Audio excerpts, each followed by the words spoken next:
திரு வேல்முருகன், இப்போ பல்கலைக்கழகங்களுடைய வேந்தராக இப்போது இருக்கக்கூடிய விதிப்படி ஆளுநர் இருக்கிறார். அதனால அவருடைய வழிகாட்டுதலின்படி அந்த புரோட்டோகால் படி நாங்கள் நடந்து கொள்கிறோம் அப்படின்ற ஒரு விளக்கத்தையும் துணைவேந்தர் அளிக்கிறார். அப்படி இருக்கும் பொழுது இதில் அரசியல் இருக்கிறது, இல்லை இப்படித்தான் அவங்க நடந்து கொள்றாங்க அப்படின்னு தான் நம்ம பார்க்க வேண்டி இருக்கிறதா, இல்லை அவங்க சொல்ற மாதிரி இது புரோட்டோகால் அதனால ஒரு பல்கலைக்கழகம் அதை ஃபாலோ பண்றாங்க அப்படின்னு நம்ம பார்க்க வேண்டியிருக்கா?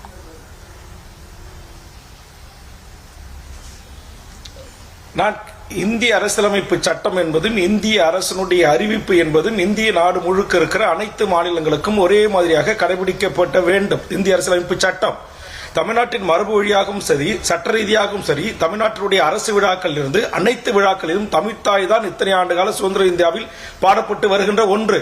அதை இன்றைக்கு திடீரென்று ஒரு தனிப்பட்ட ஆளுநராக இருக்கக்கூடிய ஒருவர் மாற்றி அமைக்கிறார், மாற்றி அமைப்பதற்கு உத்தரவிடுக்கிறார். தன்னுடைய கட்டுப்பாட்டில் நீங்கள் சொன்னது போல இந்த சட்டத்தின் பிரகாரம் இன்றைக்கு வேந்தர்களுக்கு, துணைவேந்தர்களுக்கு வேந்தராக இருக்கிற ஆளுநர் அப்படி உத்தரவு பிறப்பிக்கிறார் என்று சொன்னால் இது எந்த விதத்தில் நியாயம்?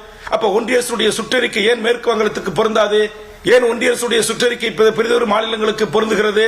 ஆக நீங்கள் இங்கே குழப்பம் விளைவிப்பது RSS சித்தாந்தத்தை உள்வாங்கிய இன்றைக்கு சவர்கரை ஏற்றுக்கொள்கின்ற கருத்துள்ளவர்கள் ஆளுநராக நியமிக்கப்படுகின்றதால் இங்கு தமிழ்நாட்டு மாநில மக்களால் தேர்ந்தெடுக்கப்பட்ட உலக மொழிகளுக்கெல்லாம் தாய்மொழியான இன்றைக்கு மிகப்பெரிய இலக்கிய இலக்கண பலம் கொண்ட என் தாய்மொழி தமிழை அவமதிக்கின்ற ஒரு மாபெரும் செயல்.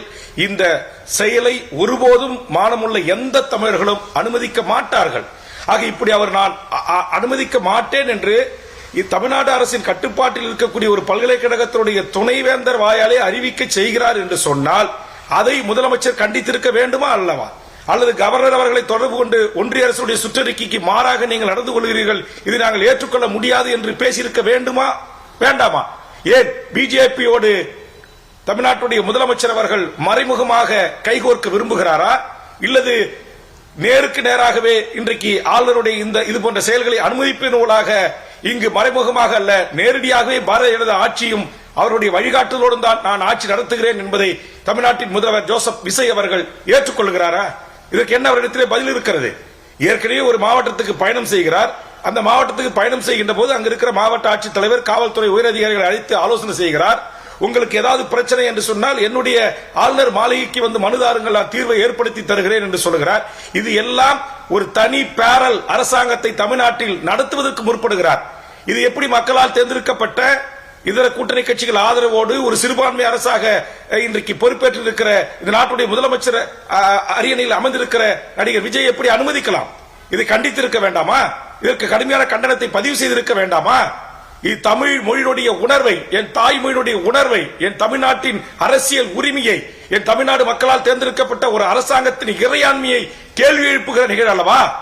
இதே நிகழ்வு பிரிதொரு மாநிலங்களில் நடந்திருந்தால் இன்றைக்கு அந்த மாநில மக்கள் கொதித்தெழுந்து ஆளுநர் மாளிகையை இன்றைக்கு உண்டில்லை என்று செய்திருப்பார்கள். ஆனால் தமிழர்கள் மீது தொடர்ந்து அடக்குமுறைகள், ஒடுக்குமுறைகள், அநியாய அக்கிரம சட்டங்கள், அப்புறம் எதற்கு மக்களால் தேர்ந்தெடுக்கப்படுகிற சட்டமன்றங்கள், இங்கு இயற்றப்படுகிற சட்டங்களுக்கு என்ன மரியாதை இருக்கிறது? இன்னும் சொல்ல போனால் இந்த விடயத்தில் இப்படி ஒரு பிரச்சனை ஏற்பட்ட உடனேயே முதலமைச்சர் நாட்டுடைய பிரதமரை சந்தித்து கோரிக்கை வைத்திருக்கிறார். இன்றைக்கு இன்னும் பல மாநிலங்களிலிருந்து பிரதம அமைச்சருக்கு கோரிக்கை வைக்கப்பட்ட அடிப்படையிலே அவர் மிக தெளிவாக ஒன்றிய அரசுடைய ஒரு சுற்றறிக்கை சொல்லுகிறது. அந்தந்த மாநிலத்திலே அந்தந்த மாநில மொழி மக்களுடைய உணர்வுகளுக்கு மதிப்பளித்து அந்தந்த மாநில பாடல், அது தமிழ்த்தாய் வாழ்த்து போன்று அந்தந்த மாநிலங்கள் வைத்திருக்கிற அந்த பாடல்களை பாட வேண்டும் என்று. கர்நாடகத்தில் இன்றைக்கு அது போன்று பாடிவிட முடியுமா? மகாராஷ்டிராவில் பாடிவிட முடியுமா? மேற்கு வங்கத்திலே பாடிவிட முடியுமா? ஆக தமிழர்கள் என்றாலே நாங்கள் இழித்து வாயர்களா?